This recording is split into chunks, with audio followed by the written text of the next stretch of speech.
Para justificar as agressões contra a mulher e às vezes a sua morte, os homens alegavam estar em estado de violenta emoção ou ainda se defendiam com o argumento de defesa da honra. Muitas vezes essa questão da honra ela vai estar qualificada com a ideia da propriedade sobre o corpo feminino.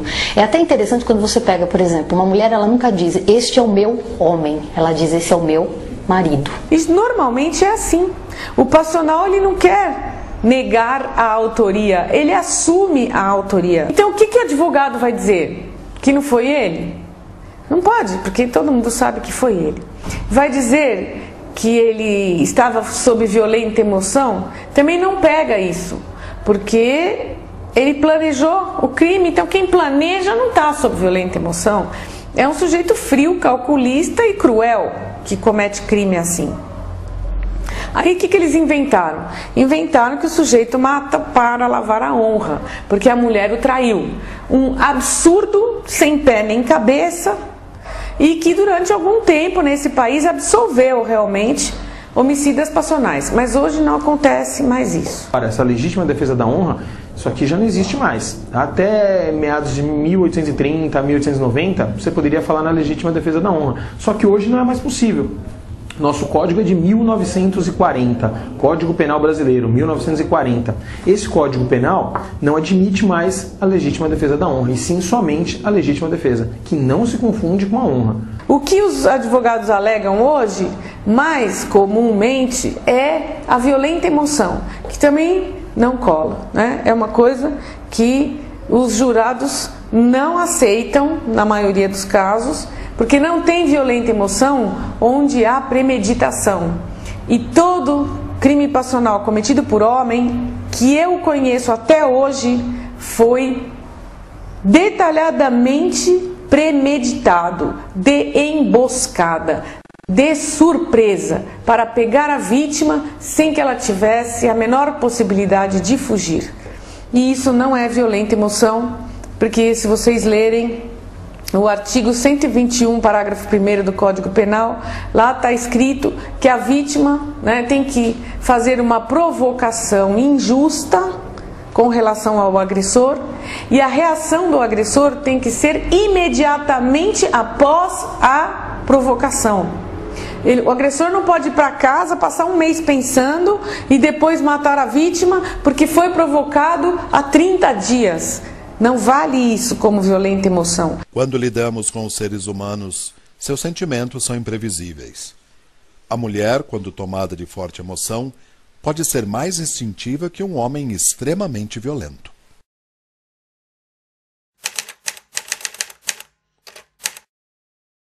Sou casada há 27 anos. Houve uma época que meu marido estava sem carro e ele estava trabalhando com um ônibus fretado. Nesse ônibus ele conheceu uma moça que se sentava ao lado dele e nesse vai e vem de bom dia, de boa noite, oi, tudo bem?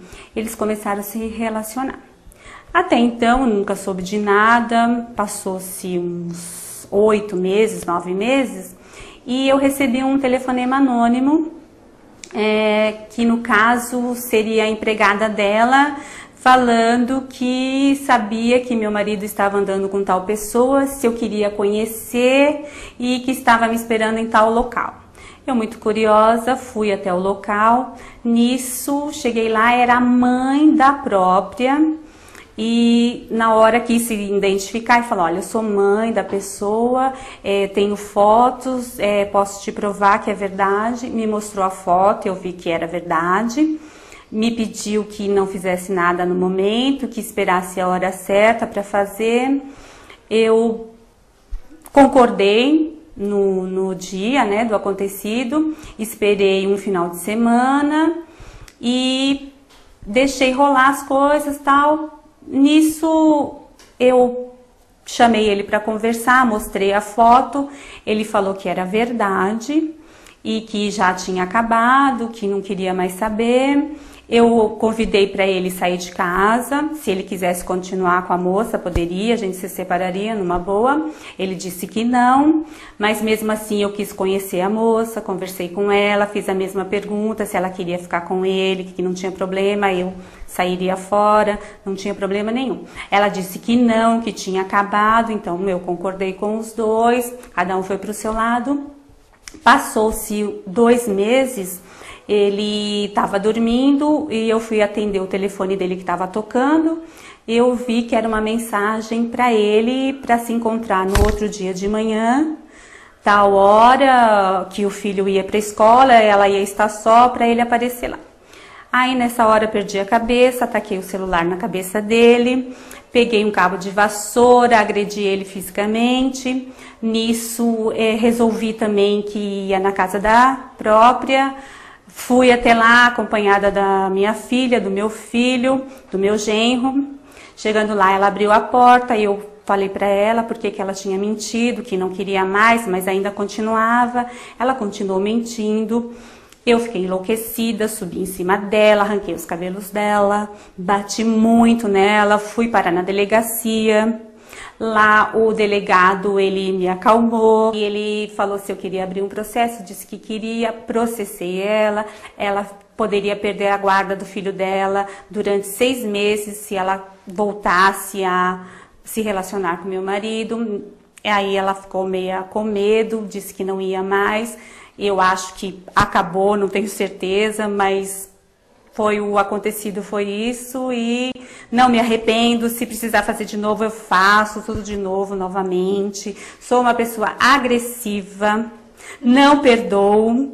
Em meio a tantos casos passionais, fica a dúvida: qual o critério de escolha da mídia na cobertura desses acontecimentos? É feita uma pauta em cima de todos os acontecimentos registrados.